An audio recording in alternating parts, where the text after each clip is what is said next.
ಈಗಿನ ಜನರೇಷನ್ ಬಗ್ಗೆ ನಿಮ್ಗೆ ಏನು ಅನ್ಸುತ್ತೆ ಸರ್? ಕೆಲವರೆಲ್ಲ ಅದೇ ನನ್ನ ಹಳೇದು ಕಾಂಟ್ರವರ್ಸಿ ಇದ್ರ ಬಗ್ಗೆ ಎಲ್ಲ ಸ್ವಲ್ಪ ಇದೆಲ್ಲ ಮಾತಾಡಿದ್ದಾರೆ. ಅವ್ರಿಗೆ ಏನು ನಡೆದಿದೆ ಅಂತ ಗೊತ್ತಿಲ್ಲ. ಸೋಷಿಯಲ್ ಮೀಡಿಯಾ ಇದೆ ಅಂತ ಅಂದ್ಬಿಟ್ಟು ಏನೇನೋ ಬಾಯಿಗೆ ಬಂದಾಗ ಮಾತಾಡೋದು. ಎಲ್ಲಿಗೆ ಹೋಗ್ತಾ ಇದೆ ಯೂತ್ ಜನರೇಷನ್ ಅಂತಾನೆ ಗೊತ್ತಿಲ್ಲ. ಎಲ್ಲಿಗೆ ಹೋಗ್ತಾ ಇದೆ ಯೂತ್?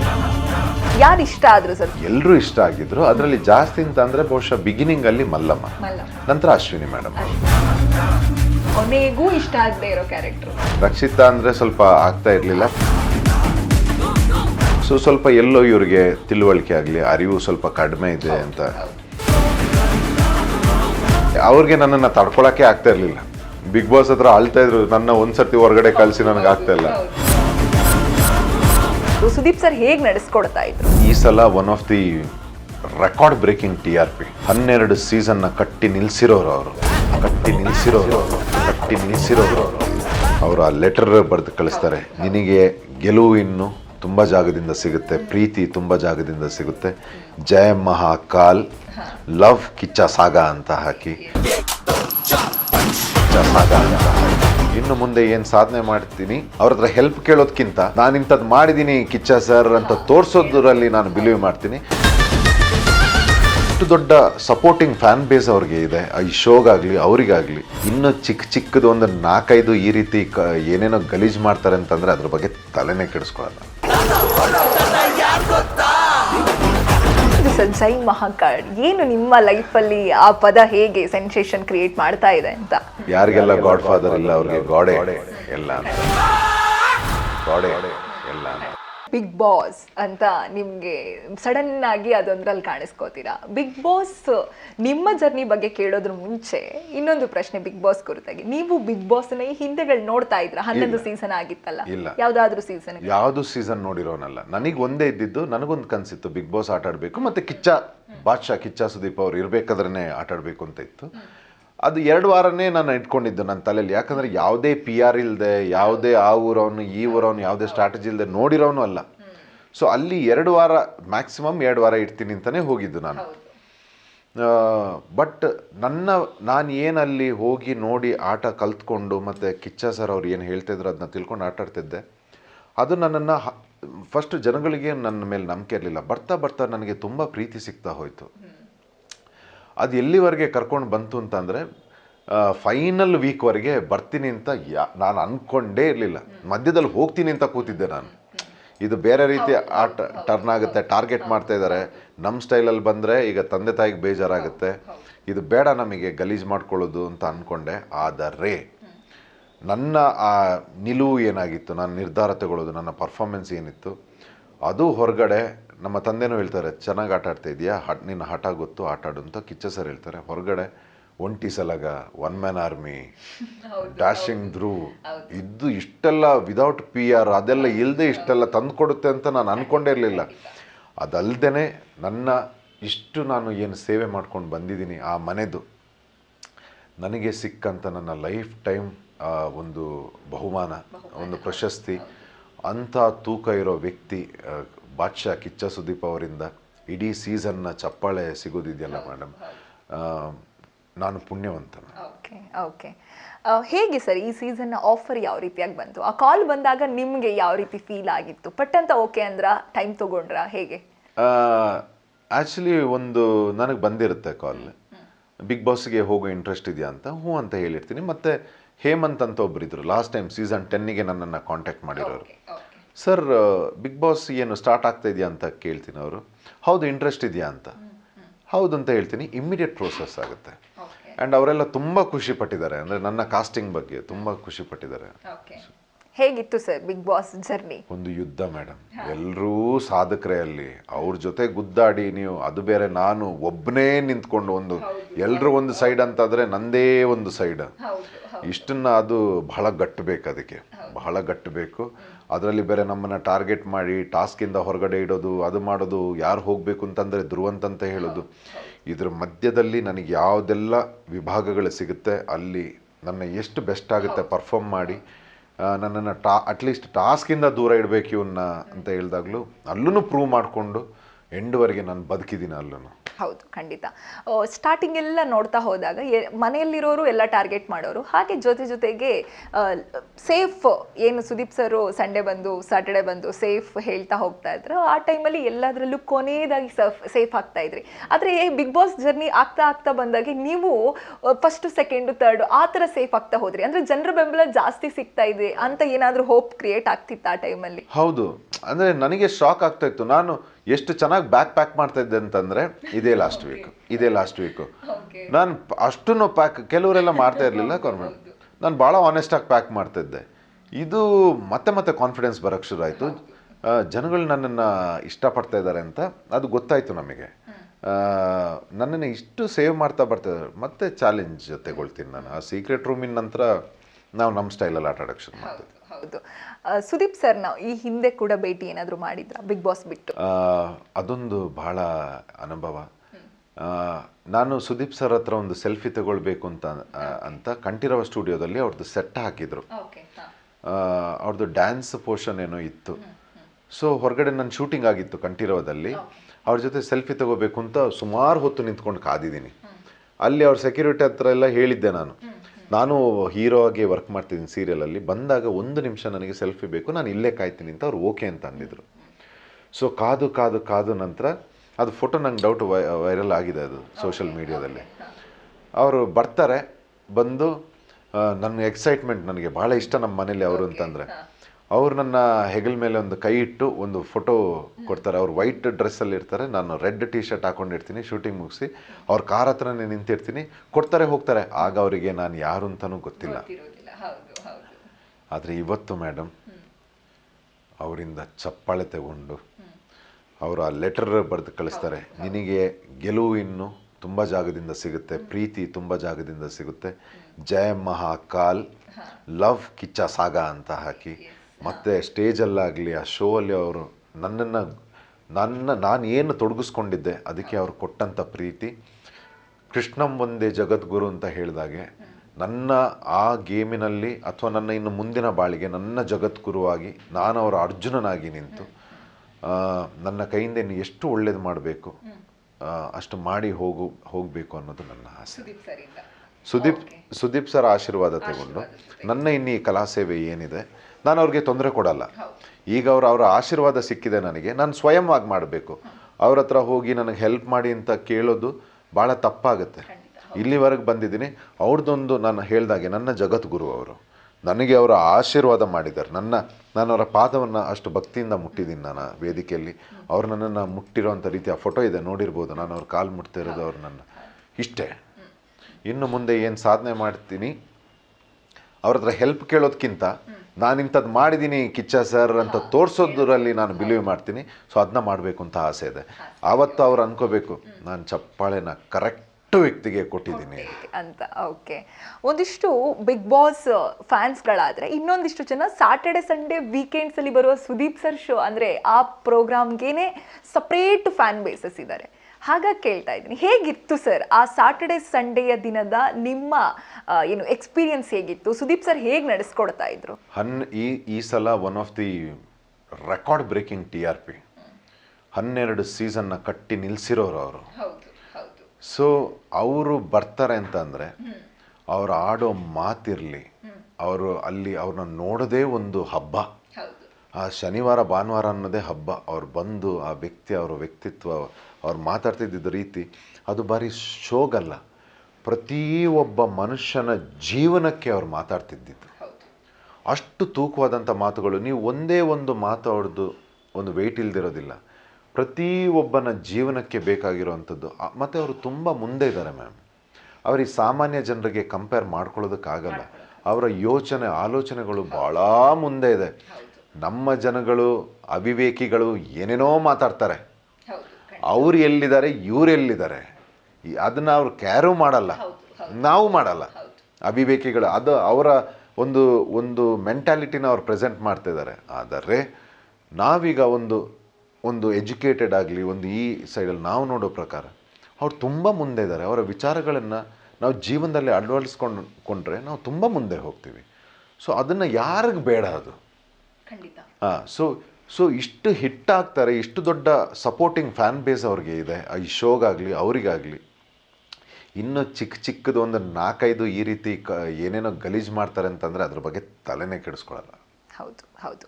ಇನ್ನು ಸುದೀಪ್ ಸರ್, ನಿಮ್ಮ ಫೇವ್ರೆಟ್ ಪದ ಅಥವಾ ನಿಮ್ಮ ಮನಸ್ಸಿಗೆ ತುಂಬ ಹತ್ತಿರವಾದ ಪದ ಜೈ ಮಹಾಕಾಲ್ ಅಂತ ಅವರು ಪತ್ರದಲ್ಲೂ ಬರೀತಾರೆ, ಜೊತೆಗೆ ಅಲ್ಲೂ ಕೂಡ ಅವರು ಕೂಗ್ತಾರೆ. ಹೇಗೆ ಅನಿಸ್ತು ಸರ್ ಅದು ಆ ಮೂಮೆಂಟು? ಆಶೀರ್ವಾದ ಮ್ಯಾಮ್, ಅದು ನಾವು ಮಾಡಿರೋ ಯಾವುದೋ ಒಳ್ಳೆ ಕೆಲಸ ಮತ್ತು ಜನಗಳ ಆಶೀರ್ವಾದ.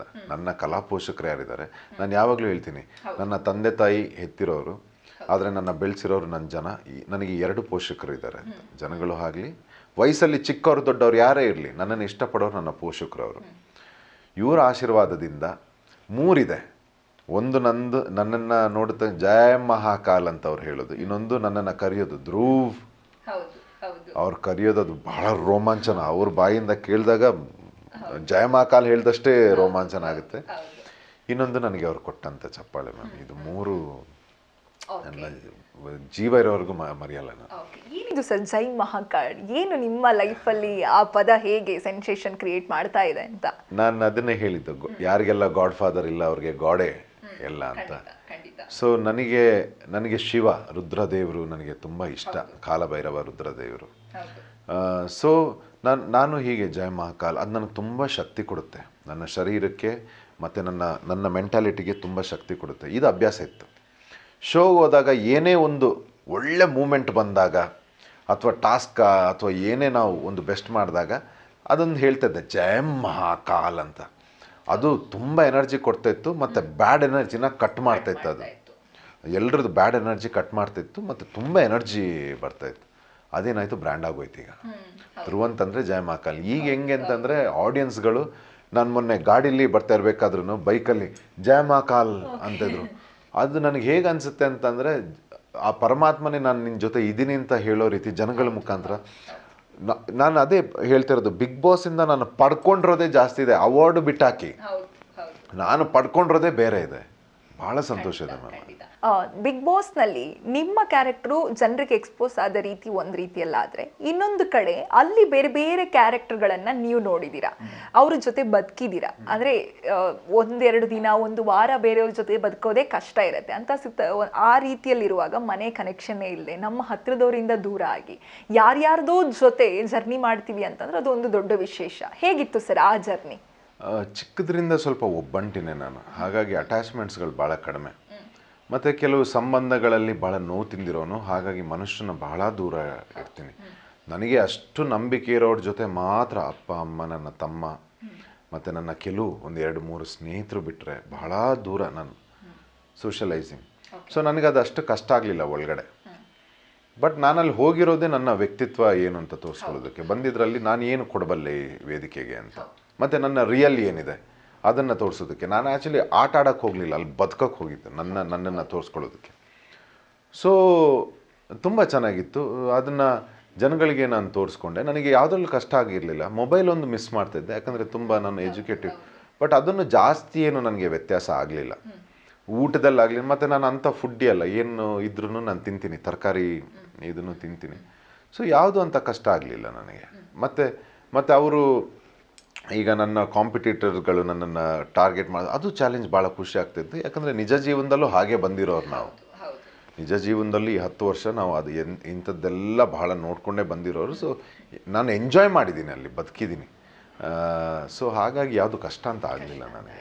ಯಾರು ಇಷ್ಟ ಆದರು ಸರ್? ತುಂಬ ನಿಮಗೆ ಹತ್ತಿರವಾದಂಥ ಕ್ಯಾರೆಕ್ಟರ್ ಯಾರದ್ದು? ಎಲ್ಲರೂ ಇಷ್ಟ ಆಗಿದ್ರು. ಅದರಲ್ಲಿ ಜಾಸ್ತಿ ಅಂತ ಅಂದರೆ ಬಹುಶಃ ಬಿಗಿನಿಂಗಲ್ಲಿ ಮಲ್ಲಮ್ಮ, ನಂತರ ಅಶ್ವಿನಿ ಮೇಡಮ್. ಯಾರು ಇಷ್ಟನೇ ಆಗಿಲ್ಲ, ಕೊನೆಗೂ ಇಷ್ಟ ಆಗದೆ ಇರೋ ಕ್ಯಾರೆಕ್ಟ್ರು? ಹಾಗೇ ಏನಿಲ್ಲ, ಎಲ್ಲರೂ ಇದು ಬಹುಶಃ ರಕ್ಷಿತಾ ಅಂದರೆ ಸ್ವಲ್ಪ ಆಗ್ತಾ ಇರಲಿಲ್ಲ. ಬಟ್ ಲಾಸ್ಟಿಗೆ ಅವ್ರು ಕ್ಯೂಟಾಗಿ ಐ ಆಮ್ ಸಾರಿ ಅಂತ ಸುಟ್ಕೇಸಲ್ಲಿ ಹಾಕಿ ಕಳಿಸಿರ್ತಾರೆ. ಆಮೇಲೆ ಅದೇ ಆಟದಿಂದ ಹೊರಗಡೆ ಬಂದಾಗ ಅದೆಲ್ಲ ಕ್ಯಾರಿನೇ ಆಗಲಿಲ್ಲ. ಒಳಗಡೆ ಅದು ಆಟದ್ದು ಇದಕ್ಕೆ ಹೊರಗಡೆ ಇವತ್ತು ಯಾರೇ ಫೋನ್ ಮಾಡಿದ್ರು ಅಷ್ಟೇ ಪ್ರೀತಿಯಿಂದ ನಾನು ಅವ್ರನ್ನ ವೆಲ್ಕಮ್ ಮಾಡ್ತೀನಿ. ಸೊ ಹಾಗಾಗಿ ರಕ್ಷಿತ್ ಅವರು, ಮಲ್ಲಮ್ಮ, ನೀವು ಸ್ಟಾರ್ಟಿಂಗಿಂದ ತುಂಬ ಚಂದ ಇದ್ರಿ. ಅವರು ನಿಮಗೆ ತುಂಬ ಸಪೋರ್ಟ್ ಮಾಡ್ತಾ ಇದ್ರು, ನೀವು ಅವ್ರಿಗೆ ತುಂಬ ಸಪೋರ್ಟ್ ಮಾಡ್ತಿದ್ರಿ. ಎಲ್ಲಾದರೂ ಏನಾದರೂ ಮಿಸ್ಅಂಡರ್ಸ್ಟ್ಯಾಂಡಿಂಗ್ ಆಯಿತಾ, ಅಥವಾ ಬೇರೆನೇ ಏನಾದರೂ ಅರ್ಥ ಆಗಿ ಆ ಥರ ಏನಾದರೂ ಡಿವೈಡ್ ಆದ್ರೆ ಹೇಗೆ? ನಿಮಗೂ ಮತ್ತು ರಕ್ಷಿತಂಗೆ ಯಾಕೆ ಡಿವೈಡ್ ಆಯಿತು ಆ ಥರ ಅಂತ, ಆ ಬಾಂಧವ್ಯ? ಎಲ್ಲೋ ಒಂದು ಕಡೆ ಈಗ ನಮ್ಮ ಒಂದೊಂದು ಪರ್ಸ್ನಾಲಿಟಿ ಇರುತ್ತೆ, ವ್ಯಕ್ತಿತ್ವ ಇರುತ್ತೆ. ಕೆಲವು ಇದರಲ್ಲಿ ಅವರು ಮಾತಾಡಿದ್ದು ಅಥವಾ ನಿರ್ಧಾರ ತಗೊಂಡಿದ್ದು ಅಥವಾ ಅವರ ಅಭಿಪ್ರಾಯಗಳು ನನಗೆ ಇಷ್ಟ ಆಗ್ತಾ ಇರಲಿಲ್ಲ. ಸೊ ಆಗ ಏನು ಮಾಡ್ತೀನಿ, ನನ್ನನ್ನು ನಾನೇ ಸ್ವಲ್ಪ ದೂರ ಮಾಡ್ಕೊಳ್ತೀನಿ. ಸೊ ಸ್ವಲ್ಪ ಎಲ್ಲೋ ಇವ್ರಿಗೆ ತಿಳುವಳಿಕೆ ಆಗಲಿ, ಅರಿವು ಸ್ವಲ್ಪ ಕಡಿಮೆ ಇದೆ ಅಂತ. ಸೊ ನಾನು ಅದನ್ನು ಹೇಳಕ್ಕೆ ಹೋಗ್ತೀನಿ. ನಂತರ ಅವ್ರಿಗೆ ಇಷ್ಟ ಆಗಲ್ಲ ಅದು. ನೀವು ನಿಮ್ಮ ಇದು ಸ್ವಲ್ಪ ನನಗೆ ಸರಿ ಕಾಣಿಸ್ತಿಲ್ಲ, ಅದು ತಪ್ಪು ಅಂತ ಹೇಳಿದಾಗ ಅವ್ರಿಗೆ ಅದು ಸರಿ ಕಾಣಿಸಲ್ಲ.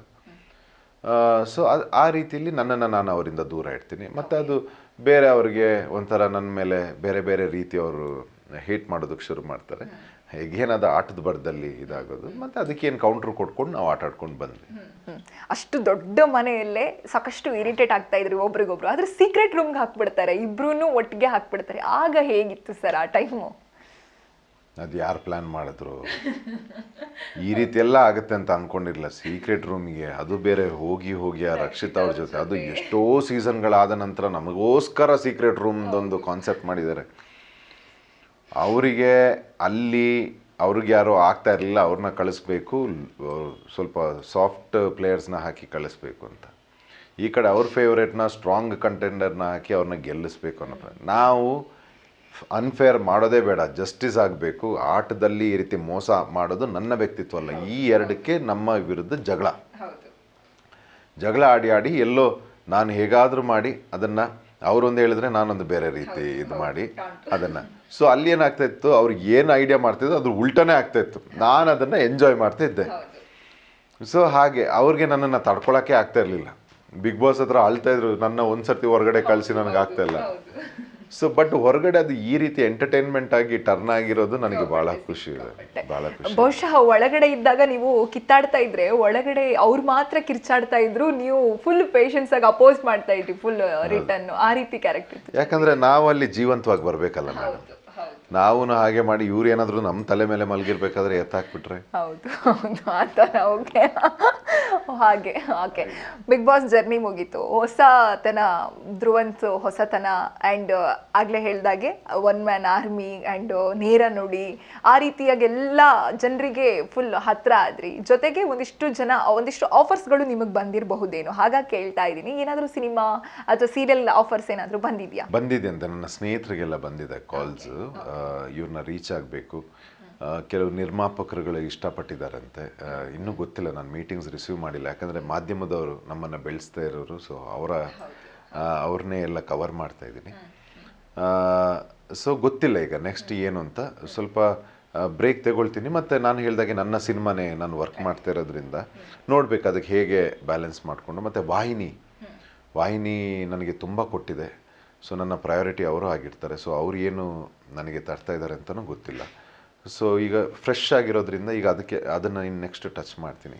ಅದನ್ನು ಬಿಟ್ಟು ಕಿರುತೆರೆ ಸೇವೆ ಮಾಡಿದ್ದೀನಿ. ಈಗ ಬಿಗ್ ಬಾಸ್ ಆಯಿತು, ನಂತರ ಬೆಳ್ಳಿತೆರೆಯಲ್ಲಿ ಒಂದೊಂದು ಒಳ್ಳೊಳ್ಳೆ ಮೆಸೇಜ್ ಕೊಡೋವಂಥ ಸಿನಿಮಾದ ಮುಖಾಂತರ ನಾನು ಜನರ ಮುಂದೆ ಬರಬೇಕು ಅನ್ನೋದು ನನ್ನ ಆಸೆ. ನಂದೇ ಕತೆ, ನಂದೇ ಸ್ಕ್ರೀನ್ ಪ್ಲೇ ಮಾಡ್ಕೊಂಡಿದ್ದೀನಿ. ಡೈಲಾಗ್ಸ್ ಕೂಡ ನಾನೇ ಬರೆದಿದ್ದೀನಿ, ನಾನೇ ಕಥಾನಾಯಕನಾಗಿ ಮಾಡ್ತಾ ಇದ್ದೀನಿ. ಬಿಗ್ ಬಾಸ್ ವಿಚಾರ ಇನ್ನೊಂದು ತಗೊಂಡ್ರೆ, ಬಿಗ್ ಬಾಸು ಸ್ಕ್ರಿಪ್ಟೆಡ್ಡು ಎಲ್ಲ ರೀತಿ ನಾರ್ಮಲ್ ಬೇರೆ ಬೇರೆ ಭಾಷೆಯಲ್ಲಿ ಹೇಗಿದೆಯೋ ಅದನ್ನೇ ಕಾಪಿ ಮಾಡ್ತಾ ಇದ್ದಾರೆ. Copy cat Kannada Bigg Boss ಅಂತ ಹೇಳಿ ಒಂದಿಷ್ಟು ವದಂತಿಗಳು ಹರಡ್ತಾ ಇದ್ದಾವೆ. ಅಂದರೆ ಒಂದಿಷ್ಟು ಸೀಸನ್ಗಳಿಂದನೇ ಈ ಮಾತುಗಳು ಬರ್ತಾ ಇದೆ. ಈ ಸೀಸನಲ್ಲೂ ಅದೇ ಕೇಳಿ ಬರ್ತಾ ಇರುವಂಥದ್ದು. ಏನು ಹೇಳ್ತೀರಾ ನೀವು ಅದರಲ್ಲೇ ಜೀವಿಸಿರೋದ್ರಿಂದ ಕೇಳ್ತಾ ಇರುವಂಥ? ಅಪಾರ್ಥ ಅದು. ಅಂದರೆ ಸಾಧ್ಯನೇ ಇಲ್ಲ. ಅಂಥ ಒಳ್ಳೆ ಸ್ಕ್ರಿಪ್ಟ್ ಮಾಡೋದಕ್ಕೆ ಯಾರಿಗೂ ಸಾಧ್ಯ ಇಲ್ಲ. ಅಲ್ಲಿ ಡಿಸೈನ್ ಮಾಡ್ತಾರೆ. ಅಂದರೆ ನಿಮ್ಮ ಟಾಸ್ಕ್ಗಳನ್ನು, ಗೇಮ್ಸ್ಗಳನ್ನು ಡಿಸೈನ್ ಆಗಿರುತ್ತೆ, ಅದು ಬಿಗ್ ಬಾಸ್ ಕ್ರಿಯೇಟಿವ್ ಟೀಮಿಂದ. ಮತ್ತು ನಮ್ಮ ಕಾನ್ಸೆಪ್ಟ್ ವೀಕ್ ಅಂತ ಇರುತ್ತೆ. ಈಗ BB ಪ್ಯಾಲೇಸ್ ಆಗಿರಲಿ ಅಥವಾ ಕಾಲೇಜ್ದಾಗಿರಲಿ, ಇದೆಲ್ಲ ಡಿಸೈನ್ ಮಾಡಿರ್ತಾರೆ. ನಮಗೆ ಯಾವ ಟೈಪ್ ಡ್ರೆಸ್ ಎಲ್ಲ, ಅದನ್ನು ಬಿಟ್ಟು ಅಲ್ಲಿ ಬೇರೆ ಕಂಟೆಸ್ಟೆಂಟ್ಗಳ ನಡುವೆ ಆಗೋದೆಲ್ಲ ಆರ್ಗ್ಯಾನಿಕ್. ಅದು ಅವ್ರವ್ರಿಗೆ ಬೇಕಾದಾಗೆ ಕಂಟೆಸ್ಟೆಂಟ್ಗಳೇ ಅದನ್ನು ಇದು ಮಾಡೋದೇ ಹೊರತು ನಥಿಂಗ್ ಇಸ್ ಸ್ಕ್ರಿಪ್ಟೆಡ್. ನಿಮ್ಮ ಜಗಳ ಆಗಲಿ, ಅಭಿಪ್ರಾಯ ಹೇಳೋದಾಗಲಿ, ರಿಸೀವ್ ಮಾಡೋದಾಗಲಿ, ಅವರ ರಣತಂತ್ರ ಆಗಲಿ, ಇದೆಲ್ಲ ವೆರಿ ನಾರ್ಮಲಿ ಡನ್. ಜನರಲ್ ಒಂದು ಕ್ಯೂರಿಯಾಸಿಟಿ ಇದೆ, ಬಿಗ್ ಬಾಸ್ನಲ್ಲಿ ಧ್ರುವಂತ್ ಅವರ ಸಂಭಾವನೆ ಎಷ್ಟಿರ್ಬೋದು ಅಂತ. ಜಸ್ಟ್ ಒಂದು ಕ್ಯೂರಿಯಾಸಿಟಿ, ಇವನ್ ನನಗೂ ಕೂಡ. ನಾನು ಸೀಸನ್ 10ಗೆ ಒಳ್ಳೆ ಸಂಭಾವನೆನೇ ಕೇಳಿದ್ದೆ, ಒಪ್ಕೊಂಡಿದ್ರು.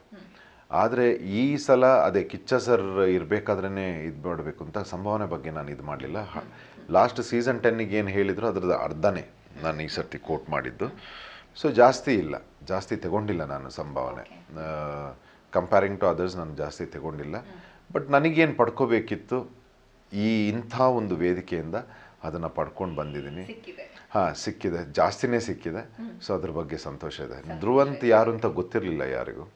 ಇದ್ರ ಮುಖಾಂತರ ಜನಗಳಿಗೆ ಗೊತ್ತಾಗಿ ಈಗ ಬರ್ತಾ ಇರೋ ಕಮೆಂಟ್ಸ್ಗಳನ್ನು ನೋಡಿದ್ರೆ ಆ ಹಾರ್ಟ್ಗಳು, ಆಮೇಲೆ ಸರ್ ನಿಮ್ಮ ಪರ್ಸ್ನಾಲಿಟಿ ನಾವು ಅದನ್ನು ತುಂಬ ಎಂಜಾಯ್ ಮಾಡಿದ್ದೀವಿ ಆ್ಯಂಡ್ ನೇರ ನುಡಿ ಇರೋರು, ಆ ಪ್ರೀತಿ ಇದಕ್ಕೆ ಬೆಲೆ ಕಟ್ಟೋದಕ್ಕಾಗೋದಿಲ್ಲ.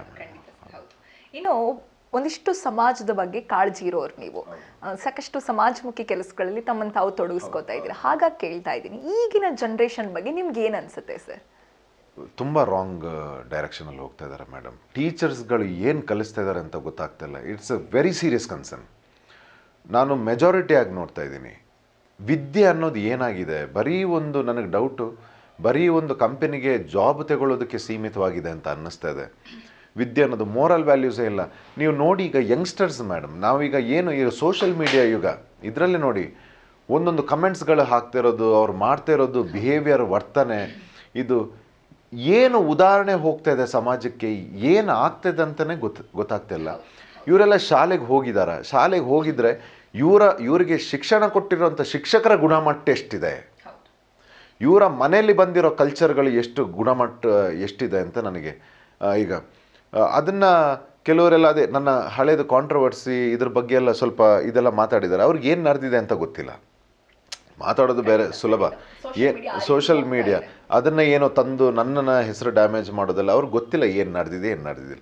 ಬಟ್ ನನ್ನನ್ನು ಹೊರತುಪಡಿಸಿ ಈಗ ನಮ್ಮ ಪೊಲಿಟಿಕಲ್ ಲೀಡರ್ಸ್ ಆಗಿರಲಿ, ಅಥವಾ ನಮ್ಮ ಮೋದಿಯವರಾಗಿರಲಿ, ಅಥವಾ ನಮ್ಮ ದರ್ಶನ್ ಸರ್, ಕಿಚ್ಚ ಸರ್ ಆಗಲಿ, ಅಥವಾ ಯಶ್ ಅವರಾಗಿರಲಿ, ಯಾವುದೇ ನಮ್ಮ ದೊಡ್ಡ ವಿಜಯ್ ಸರ್, ಗಣೇಶ್ ಸರ್, ಇವರೆಲ್ಲ ದೊಡ್ಡ ಮಟ್ಟದ ಆರ್ಟಿಸ್ಟ್ಗಳು, ಇವರೆಲ್ಲ ಕಾಂಟ್ರಿಬ್ಯೂಷನ್ ಎಷ್ಟಿದೆ ನಮ್ಮ ರಾಜ್ಯಕ್ಕೆ ಇದು ಆ ಮಟ್ಟಕ್ಕೆ ಬೆಳೆಯೋಕ್ಕೆ ಸಾಧ್ಯ ಇದೆ. ಇವರೆಲ್ಲ ಸೋಷಲ್ ಮೀಡಿಯಾ ಇದೆ ಅಂತ ಅಂದ್ಬಿಟ್ಟು ಏನೇನೋ ಬಾಯಿಗೆ ಬಂದಾಗ ಮಾತಾಡೋದು, ಎಲ್ಲಿಗೆ ಹೋಗ್ತಾ ಇದೆ ಯೂತ್ ಜನ್ರೇಷನ್ ಅಂತಲೇ ಗೊತ್ತಿಲ್ಲ. It's a very serious concern. Specially ನನ್ನ ರಾಜ್ಯ ಅಂತ ಬಂದಾಗ ಅದು ಈಗ ನಾವೊಂದು ಏನು ಪಬ್ಲಿಕ್ ಫಿಗರ್ ಆಗಿ, ನಾನೊಬ್ಬ ಇಲ್ಲಿಯ ಕಲಾ ಸೇವಕನಾಗಿ ನನಗೆ it is a concern. So ನನ್ನ ಪ್ರಯತ್ನ ಇದೇ ಆಗಿರುತ್ತೆ. ಈಗ ಒಬ್ಬೊಬ್ಬರು ಮನೆಗೆ ಹೋಗಿ ನಾನು ಹೇಳೋದಕ್ಕಾಗಲ್ಲ. ನಾನೀಗ ಇದನ್ನು ಲಾರ್ಜ್ ಸ್ಕೇಲಲ್ಲಿ ಸಿನಿಮಾ ಮುಖಾಂತರನೇ ಹೇಳಬೇಕು, ಸಿನಿಮಾ ಮುಖಾಂತರನೇ ಹೇಳ್ತೀನಿ. ನಾನು ಇದನ್ನ ಬರ್ತೀನಿ. It is a very big social concern ma'am. ಇದು ಸೊಸೈಟಿ ಎಲ್ಲರೂ ಆ್ಯಂಟಿ ಸೋಷಲ್ ಎಲಿಮೆಂಟ್ಸ್ಗಳಾಗಿ ಕನ್ವರ್ಟ್ ಆಗ್ತಿದ್ದಾರೆ. ಮಾತಾಡೋ ರೀತಿ, ಬಿಹೇವಿಯರ್ ರೀತಿ ಎಲ್ಲ ರೌಡಿಗಳ ಥರ ವರ್ತನೆಗಳು, ಇದೆಲ್ಲ I don't think so it is healthy. ಆಮೇಲೆ ಅದರಿಂದ ಅವ್ರಿಗೆ ಡ್ಯಾಮೇಜ್ ಆಗ್ತದೆ and they are not understanding. ಅವರ ಕ್ಯಾರೆಕ್ಟರ್ ಆಗಲಿ, ಅವರ ಫ್ಯಾಮಿಲಿಗೆ ಡ್ಯಾಮೇಜ್ ಆಗ್ತಾಯಿದೆ, ಅವ್ರಿಗೆ ಡ್ಯಾಮೇಜ್ ಆಗ್ತಾಯಿದೆ. It is not good growth ಅಂತ ಅನಿಸುತ್ತೆ.